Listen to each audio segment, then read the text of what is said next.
Ladies and gentlemen, let me tell you something real today. Attraction is not about doing more, talking more, or proving more. That's where most people get it wrong. The moment you start over explaining, over giving, and over showing, you lose leverage. What makes someone irresistible is not desperation, it's discipline, not neediness, but knowing your worth and standing in it, even when it feels uncomfortable. Let me break this down in a way that's honest and real, because this first rule is where everything begins. Stop chasing. That sounds simple, but it's one of the hardest things to do when emotions get involved.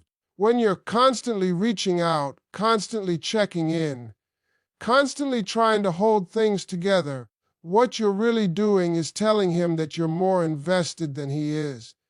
And the moment that balance shifts, attraction starts to fade. Here's the truth most people don't want to hear. When you chase someone, you remove the mystery. You remove the challenge. You remove the opportunity for them to miss you.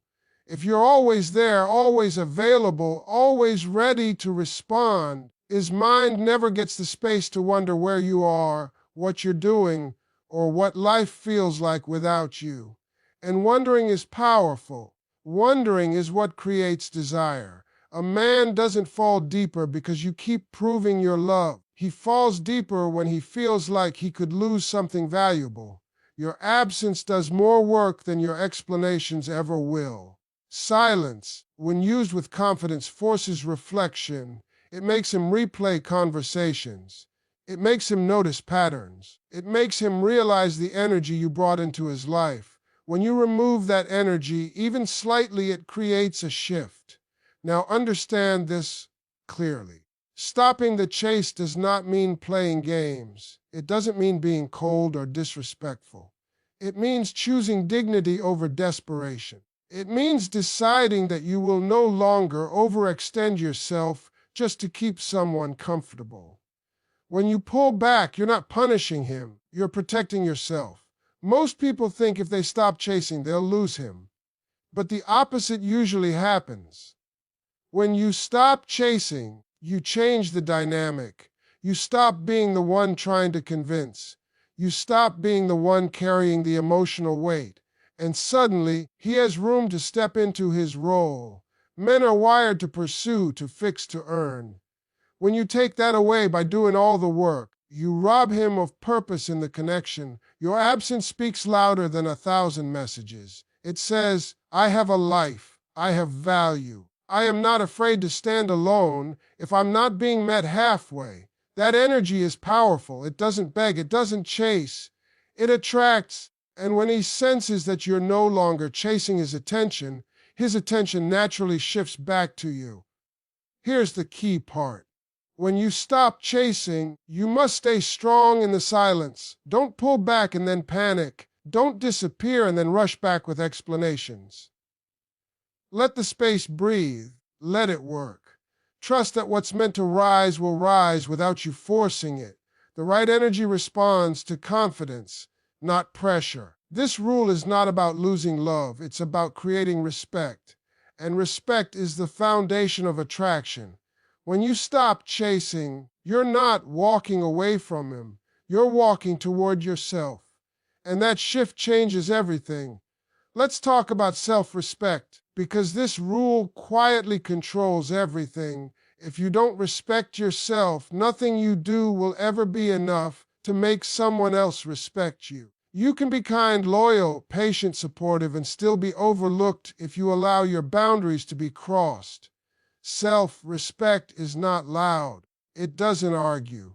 It doesn't beg. It shows up in what you tolerate and what you walk away from. The way you treat yourself sets the standard for how others treat you. If you accept inconsistency, confusion, and excuses, you teach him that your needs are optional. If you respond to mixed signals with understanding instead of clarity, you tell him that he doesn't have to be clear with you. People rise or fall to the level you allow.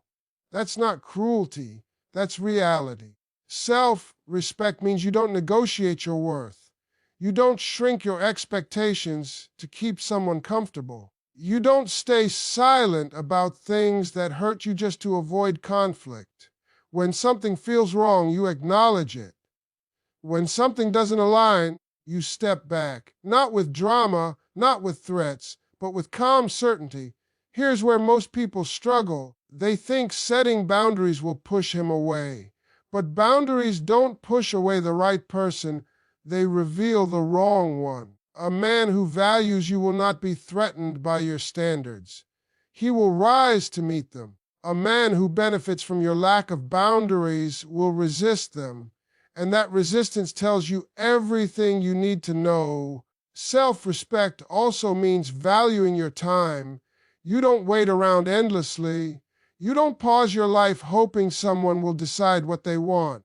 You keep moving. You keep growing. You keep choosing yourself even when it feels uncomfortable. When your time is value to you, it becomes valuable to others.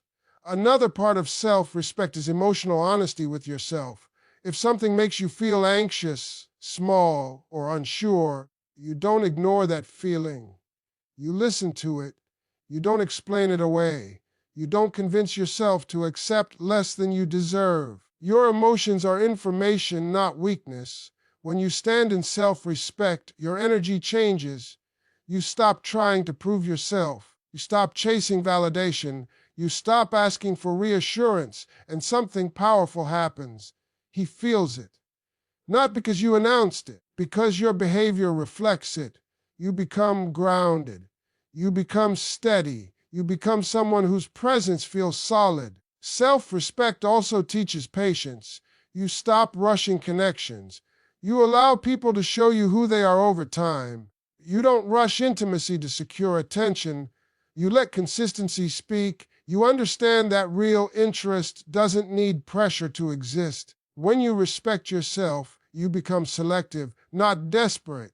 You don't fear losing someone who isn't choosing you fully. You fear losing yourself, trying to keep someone who won't meet you halfway. That shift alone makes you irresistible, because when someone realizes they can't access you without respect, effort, and clarity, they either step up or step away. And either way, you win. Emotional calm is a rare kind of power, and it's the kind that changes everything in a connection. Most people believe attraction comes from intensity, passion, from dramatic conversations and emotional reactions. But the truth is, emotional stability creates far more pull than emotional chaos ever could. When you remain calm, especially in moments of uncertainty, you immediately stand out. When something shifts in his behavior, the natural impulse is to react, to question, to push for answers. Express fear before understanding what's really happening. But reacting too quickly gives your power away. It shows that his actions control your emotional state. Calmness, on the other hand, shows self-trust. It communicates that you are grounded enough to observe before you respond. Staying emotionally calm doesn't mean suppressing your feelings. It means you don't let them run the show. You don't send messages fueled by anxiety. You don't make decisions in moments of emotional overload. You give yourself space to process, to breathe, to think clearly. That pause changes the entire dynamic. Unpredictability doesn't come from playing games. It comes from not being reactive. When someone can't predict your emotional response, they pay closer attention. If every action they take gets an immediate emotional reaction from you, they stop valuing the impact of their behavior. When your response is measured, thoughtful, and calm, it creates awareness. Awareness leads to effort. There is strength in composure. When you don't raise your voice, don't over-explain, don't defend yourself endlessly, you communicate confidence. Calm people don't chase clarity, they wait for it. They don't demand reassurance, they observe consistency.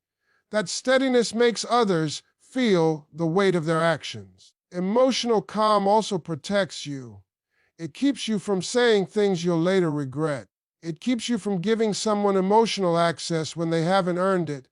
It allows you to see situations as they are, not as your fear imagines them to be. With clarity, you make better choices. When you remain calm during silence, distance, or uncertainty, it sends a powerful message. It says you trust yourself enough to handle discomfort. It says you don't panic at the first sign of change. That level of self-control is deeply attractive because it reflects maturity and inner security. Another important part of emotional calm is not trying to control outcomes. You stop trying to force conversations. You stop trying to manage his feelings. You allow things to unfold naturally. This creates space for him to step forward on his own. People reveal their true intentions when they're not being pushed. Your calm energy shifts the balance. Instead of him feeling overwhelmed or pressured, he feels drawn in. He becomes more curious. He becomes more aware of your presence and your absence. Calmness creates depth. It creates safety. And paradoxically, it creates desire. When you master emotional calm, you stop reacting to every wave. You become the anchor. And the person who can remain steady while everything else is uncertain holds the most power in the connection. Letting someone earn access to your time and energy is not about being distant or difficult. It's about understanding value. Your time is your life. Every minute you give to someone is a minute you'll never get back. When you give it away freely to someone who hasn't shown consistency, effort, intention, you unintentionally tell them it has little worth. People protect what they value, and they value what they have to earn. Most people give too much too soon. They offer emotional support, constant availability, deep conversations, and endless patience before the other person has shown they can handle it responsibly. When everything is handed over without effort, it removes motivation. There's no reason to step up when everything is already provided. Earning access doesn't mean withholding affection out of fear. It means allowing connection to grow in proportion to effort. When he shows up, you respond. When he invests, you reciprocate. When he makes time, you make space. But you don't overextend to compensate for his lack of action. Balance creates respect. Your energy is powerful. The way you listen, care, support, and show up emotionally can become addictive if given without limits.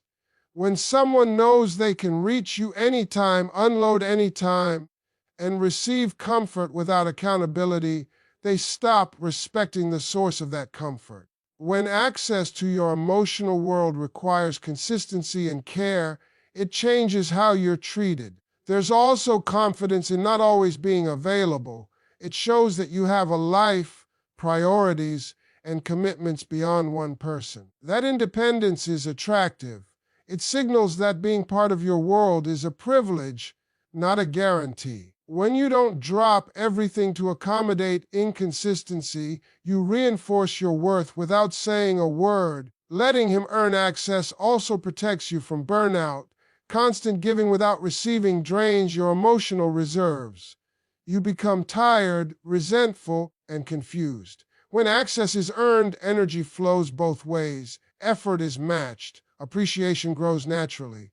This approach also reveals character. Someone who genuinely cares will rise to meet you. They'll make plans, communicate clearly, and show effort without being asked. Someone who only wants convenience will fade when they realize access isn't automatic. Either outcome works in your favor because clarity replaces confusion. You don't need to announce boundaries loudly.